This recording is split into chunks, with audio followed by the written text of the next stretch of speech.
अज़ीज़ तलबा और तालिबात, अस्सलामु अलैकुम वरहमतुल्लाहि वबरकातुहू।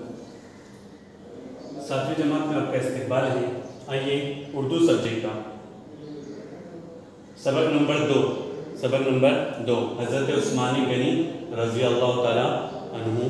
आज हम इस सबक के बारे में मालूमात हासिल करेंगे। प्यारे बच्चों, हज़रत उस्मान गनी रज़ी अल्लाह अन्हु ये एक मजहबी शख्सियत है। कैसी शख्सियत है?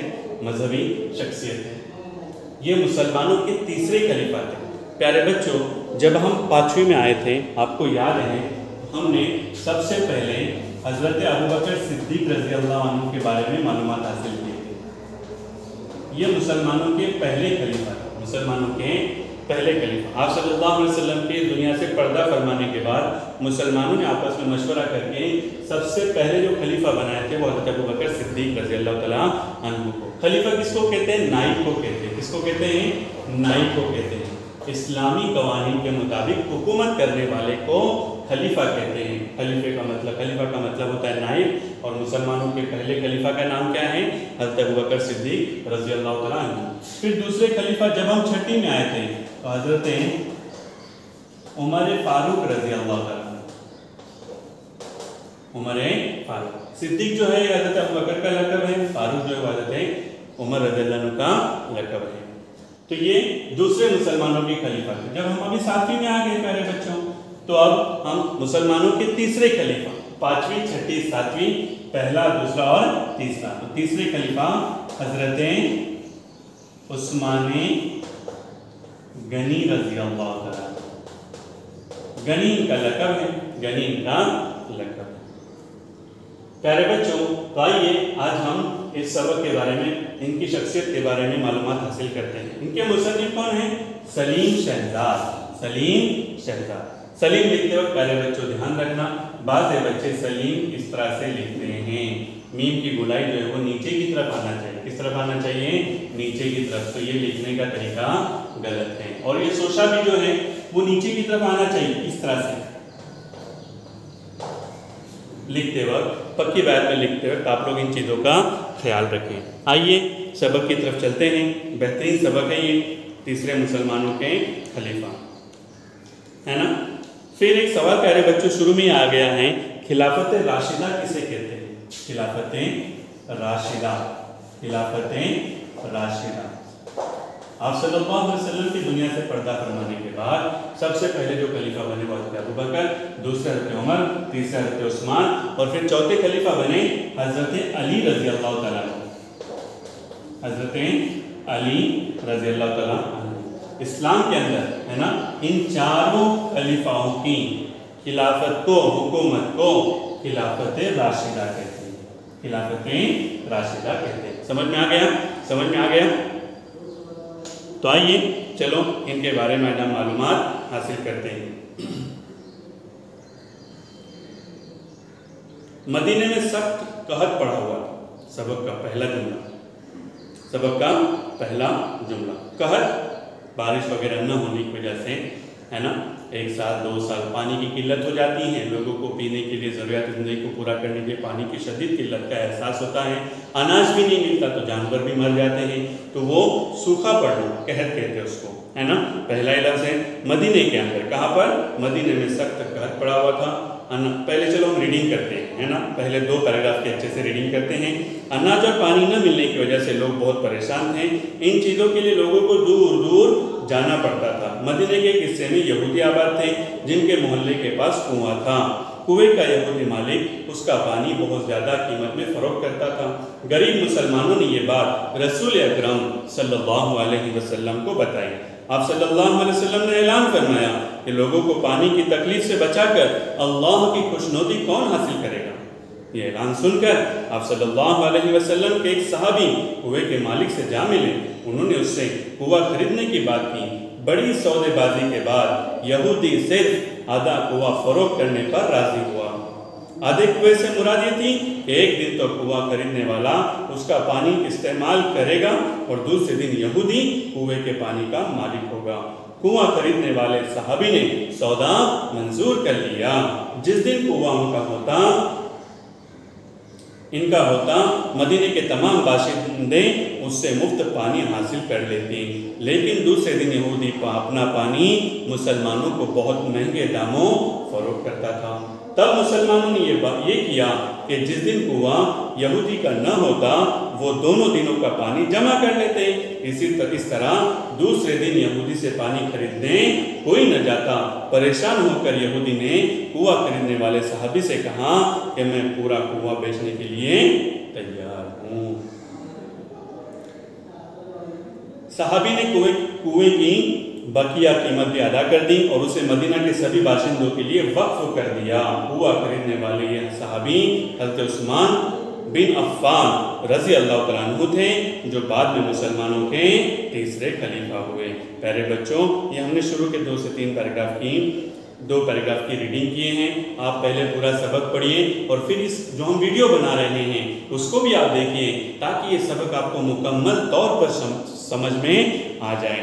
इसके अंदर नए अल्फाज आए हैं, उन नए अल्फाजों को भी आपको याद करना है ताकि आपकी उर्दू भी अच्छी हो। तो चलें, मदीने में सख्त कहत पड़ा हुआ था। कहत के बारे में आपको बताया हमने अनाज और पानी न मिलने की वजह से लोग बहुत परेशान थे। जाहिर सी बात है, इंसान की बुनियादी ज़रूरियात में से हैं, और जो रोज़ कमाने वाले जो लोग रहते हैं वो जमा करके नहीं रखते हैं। रोज़ पैसा कमाएंगे, रोज़ सामान खरीदेंगे और अपनी ज़रूरियात ज़िंदगी को पूरा करेंगे। लेकिन इस तरह के जब हालात आते हैं तो उन लोगों के बड़े मसाइल होते हैं। अभी भी देखो, कोरोना की वजह से जो रोज़ बेचारे कमाने वाले हैं उनका बड़ा मसला है कि नहीं। इन चीज़ों के लिए लोगों को दूर दूर जाना पड़ता था। दूर से समझ में आता है कि दूर है, लेकिन दूर मतलब बहुत दूर। तेज मतलब एक तेज से भी बात समझ में आती है, लेकिन तेज मतलब बहुत ज्यादा तेज। आहिस्ता मतलब आहिस्ता, लेकिन आहिस्ता बहुत ज्यादा आहिस्ता। समझ में आ रहा है? इस तरह के दोनों अल्फाज जब एक जैसे इस्तेमाल किए जाते हैं तो इससे ज्यादा का मुराद होता है। मदीने के किस्से में यहूदी आबाद थे। कौन आबाद थे? यहूदी, जिनके मोहल्ले के पास कुआं था। कुएं का यहूदी मालिक उसका पानी बहुत ज़्यादा कीमत में फरोख्त करता था। जब पानी उसके यहाँ पर उस कुएं के अंदर बहुत ज़्यादा था, तो लोग जब पानी लेने के लिए आते थे तो बहुत महंगे दामों में वो पानी फरोख्त करता था। अब बेचारे लोगों के पास कुछ ज़रूरियात ज़िंदगी के लिए कुछ पैसा ही न हो, माल दौलत ही न हो, तो वो सिर्फ पानी के ऊपर इतना पैसा कैसे खर्च करेंगे। गरीब मुसलमानों ने ये बात रसूल अकरम सल्लल्लाहु अलैहि वसल्लम को बताई। आप सल्लल्लाहु अलैहि वसल्लम ने ऐलान फरमाया कि लोगों को पानी की तकलीफ से बचाकर अल्लाह की खुशनौदी रजा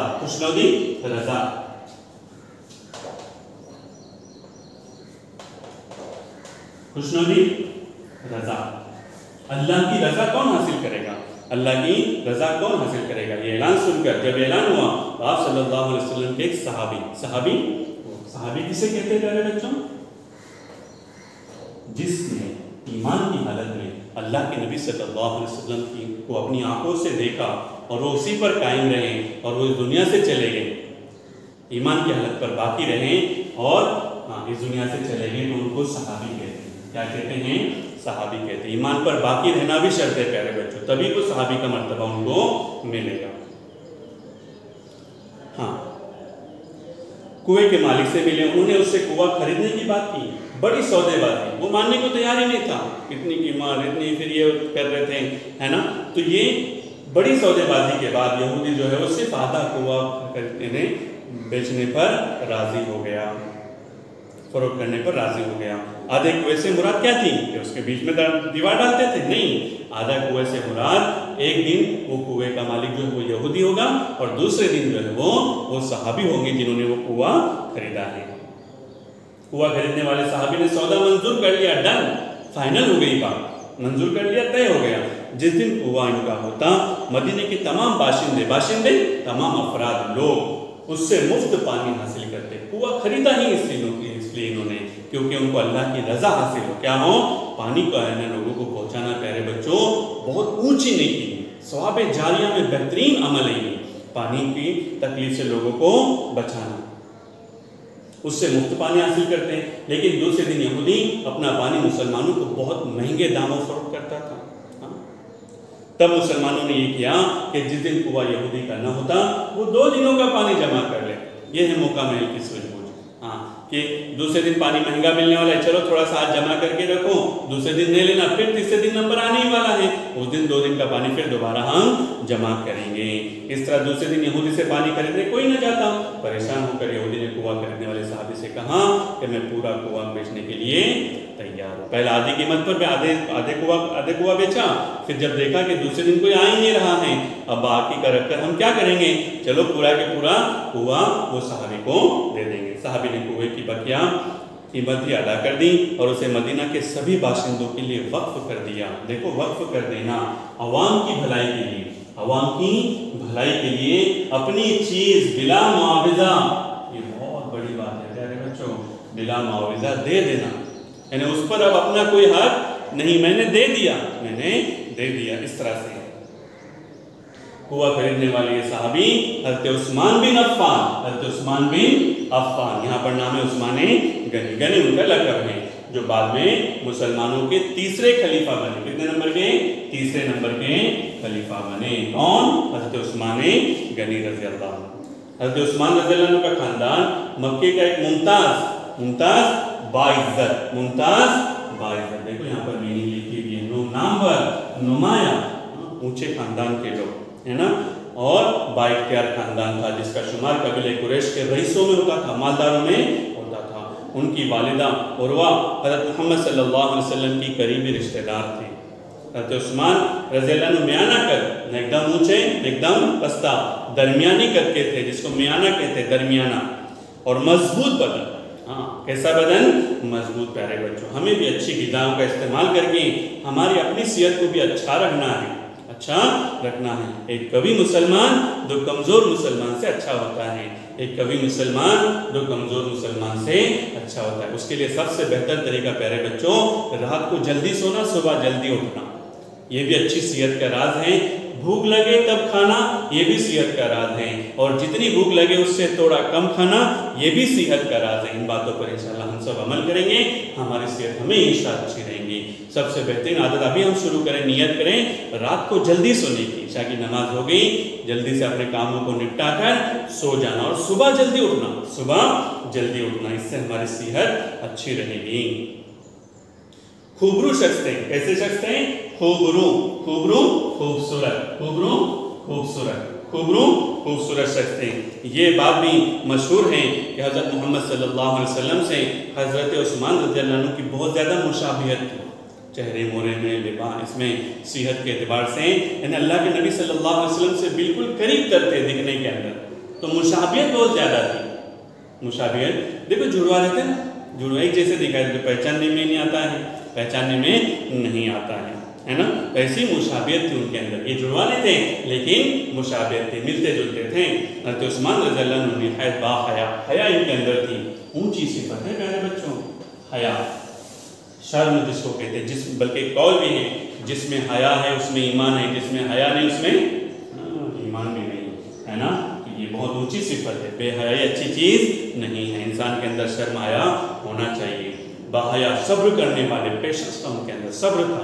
सब्र का आखिर में नहीं, जब भी कोई मुसीबत आवे, तकलीफ आवे, तो हम फर्स्ट अटेम्प्ट में ही सब्र करने वाले बन जाए। ऐसा नहीं कि सारे दिल की भड़ास निकाल दो, पूरा मन साफ कर लो, अब मैं सब्र कर रहा हूँ, तो ये सब्र नहीं हुआ।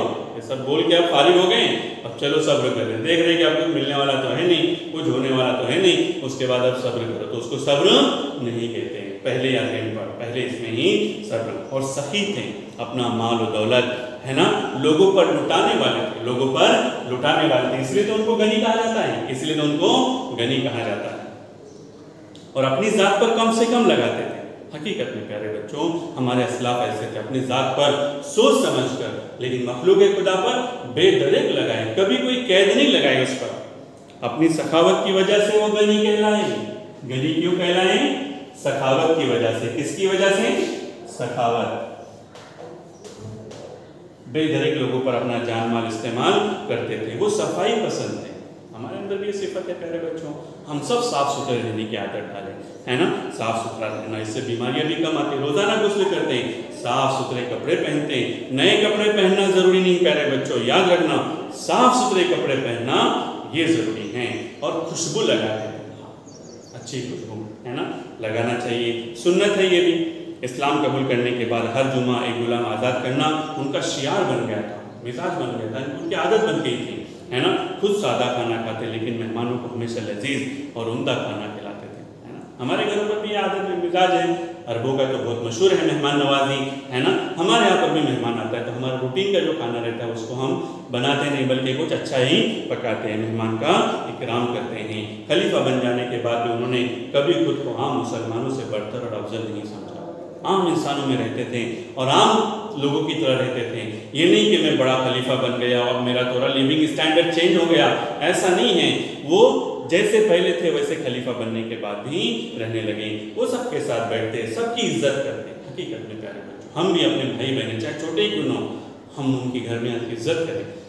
हम दूसरों की इज्जत करेंगे तो ऐसा नहीं कि हम उनकी इज्जत कर रहे हैं, बल्कि हकीकत में देखा जाए प्यारे बच्चों तो ये हमारी अपनी इज्जत है ना। क्या अल्लाह के नबी सल्लल्लाहु अलैहि वसल्लम ने कहा एक दफ़ा कि अपने माँ बाप को गालियाँ मत दो। सहाबा ने कहा कि अल्लाह के नबी हम अपने माँ बाप को गाली कैसे देंगे? कहा कि तुम सामने वाले को गाली देंगे वो तुमको क्या, हाँ वो भी गाली देगा, तो वही अपने माँ बाप को गाली देना होगा, शुरू हमने किया। इसलिए हाँ, हम दूसरों की इज्जत करने वाले बने, दूसरों की इज्जत करने वाले बने। हमारे घर के अंदर खुसूसन हमारे भाई बहनों के साथ हमारा सलूक अच्छा होना चाहिए।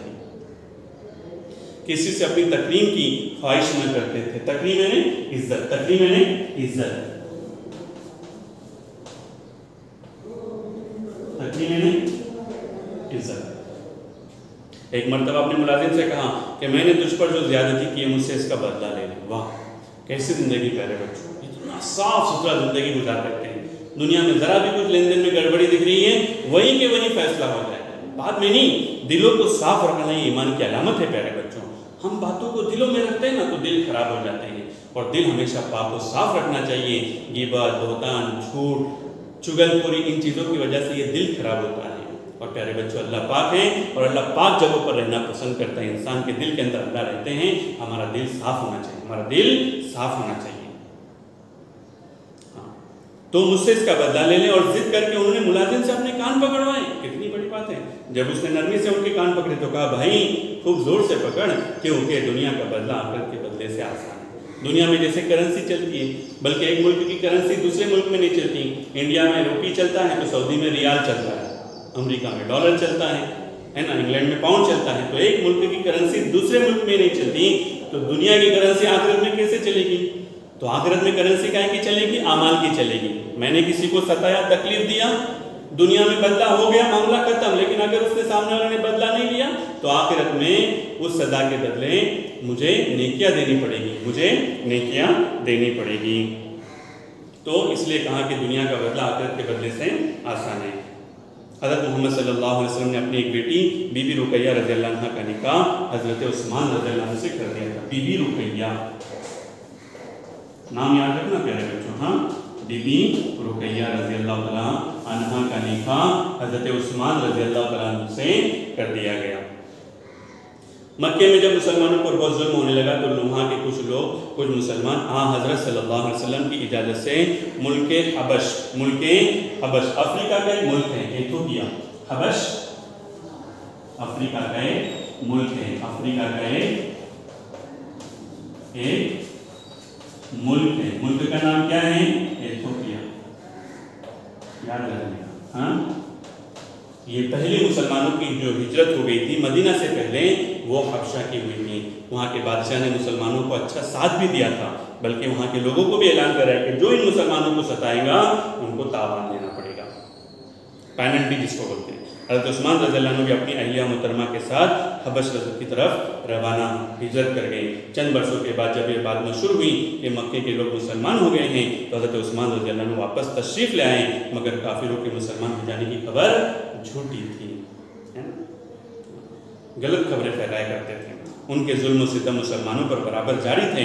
हज़रत उस्मान रज़ियल्लाहु अन्हु अब रसूल अकरम सल्लल्लाहु अलैहि वसल्लम के साथ मक्के ही में रहे। उसके बाद मौका आया तो उन्होंने अपने ख़ानदान के साथ मदीना हिजरत की, पूरी फैमिली के साथ मदीना की हिजरत की। कहाँ की हिजरत? मदीना हिजरत की। किसने? हज़रत उस्मान गनी रज़ियल्लाहु अन्हु ने पूरे ख़ानदान के साथ, अपने पूरे ख़ानदान के साथ मदीना की हिजरत की।